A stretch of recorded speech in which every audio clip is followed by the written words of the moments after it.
What's up, guys? If you don't know, I've joined a podcast this offseason called Unfinished Business with some guys from Debate Night, because that's really kind of how we felt with just a minute to talk about a lot of controversial topics within the sport. So we've got together this offseason just putting out some content. One of the things we talked about recently is if I started a disc golf manufacturer, what are the first 3 molds that I would come up with?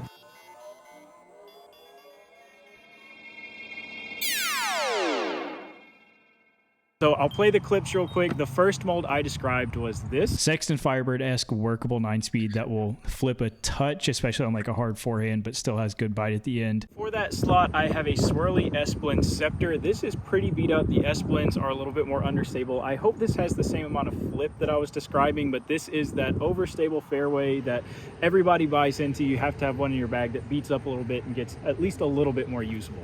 In addition to that, I described this. Basically kind of a more mellow zone, similar flight, but just a 4-speed, something that people, can have a good approach backhand and forehand with. So basically a glidey, less stable zone. I realized I was really just describing the Clash Discs Mint. I'm really excited to have this back in my hands for a round. I love this disc, so hopefully it flies well for me today. I've got a lot of overstability so far.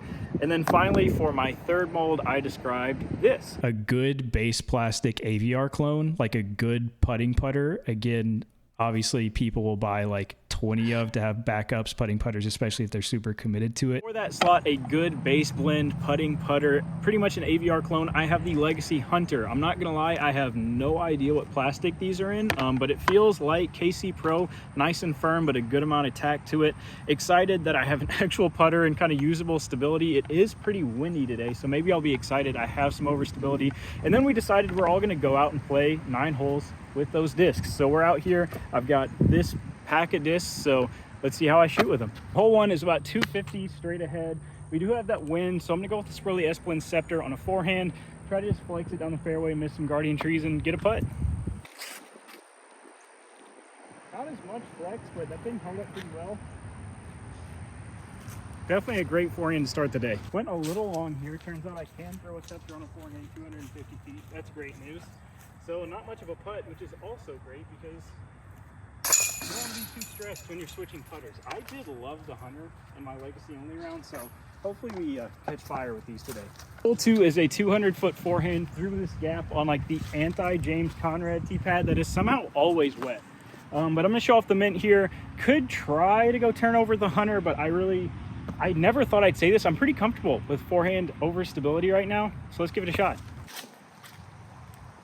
Finish for me. I love how much glide the Mint has compared to like a really overstable approach disc. You don't have to throw that hard. That was just a soft kind of forehand chip shot. It still got all the way down there. Hopefully we'll make a putt. A little bit of a tester here, the flip plays. And I'm telling you, the Unfinished Business guys shaking in their boots. If I go 2 for 2 on 2 forehand holes, these guys are done for. Let's see if we can putt today. Oh, in trouble. In trouble. Hole 3, blind backhand hyzer, going back to the Mint for this one. Just hang it out straight, let it finish left, maybe into the basket. We'll see. First backhand of the day. That's probably left. Ah!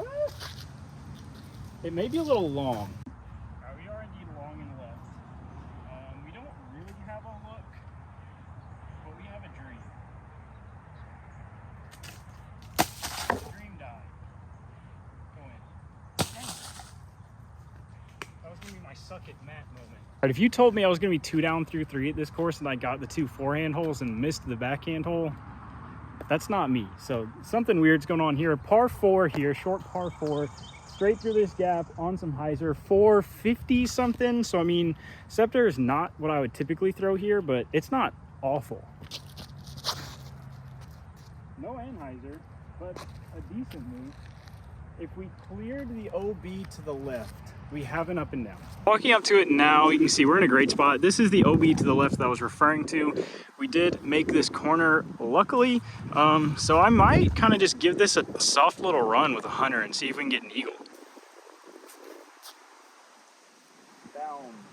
I mean, tree helped me. You gotta respect it. You gotta respect it. This is really just more of a shot at the Unfinished Business guys, the Maryland, Michigan guys. Can we just get a shout out that it's sunny and 75 and almost December? We live in the South, boys. It's where it's at. But par 4, we have to go left of that tree. We already know that my forehand scepter goes approximately 256 feet. So I'm gonna be like Tyler here, the golf guy, and I'm gonna game manage. I'm just gonna throw a hyzer, get somewhere left of the Mando, forehand up, take an easy birdie, sponsored by my neck beard. I'm way too lazy to shave recently, apparently.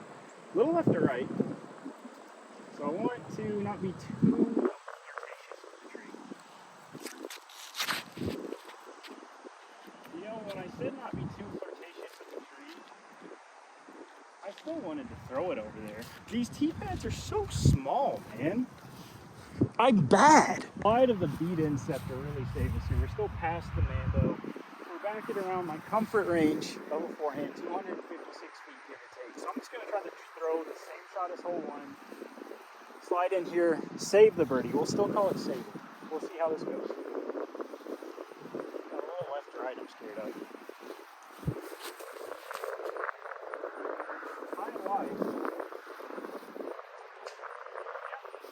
Just fine. Didn't need that tree help. Who are you talking to? Guys, I don't know what to tell you. Like, you've watched the channel before, right? Have you? If you haven't, I don't throw forehand. It's generally something that I just don't do. Obviously, this challenge and the discs that I picked are more conducive to a forehand. I get that. But my forehand's pretty nice. You were thinking it. I know you were. You're thinking, man, I wish I could throw a sidearm Firebird 256 feet. I mean, I know it.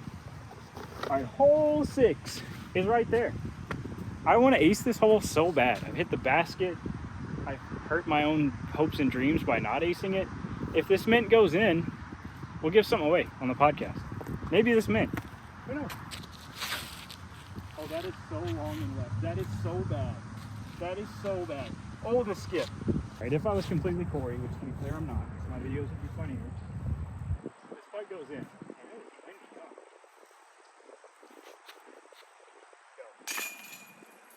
Suck it, Matt. All right, am I like a new reborn smooth forehand guy today? Or am I like summer sponsored by Bear Bite Discs today? I think we're sponsored by Bear Bite Discs today. Go out and buy, he's got a new NSH Custom Series signature disc. Go buy it. It's not this, but go buy it. Buy a Nexus while you're there. Has my name on it. Not like my real name, but, you know, my screen name. All right.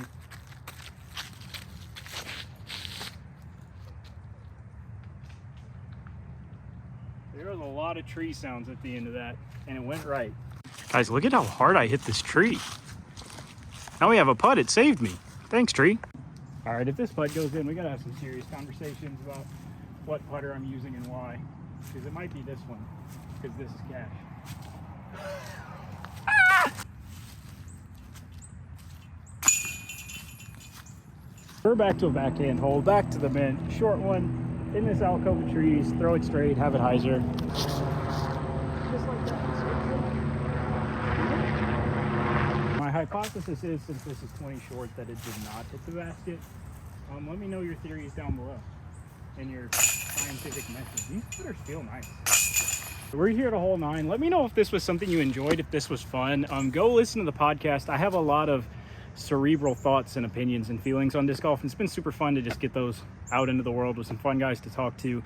If you were to make your own company and your own 3 discs, would it be any of these guys, or would it be none of them? Do they all suck? I don't know. That putter's gone now. This is a hyzer that I'm going to go around the outside with the Scepter, this guy, and we're going to get another birdie just to crush everybody's hopes and dreams with the skip shot. Stay straight for me, Daddy. Oh, yeah. You guys thought this was going to be OB. Of course it's not. Look at the fence. I took my meter. This is like impeccably hard to film. Hopefully not impeccably hard to make. Especially now with the Legacy Hunter on my side. Oh my goodness, I got to putt with these. That's nuts. Okay, the putt was cash. This is a cache. These are caches. That video's coming to you next. Be on the lookout. Follow the podcast. Press all the buttons for an instant dopamine serotonin rush to my brain. You didn't do it.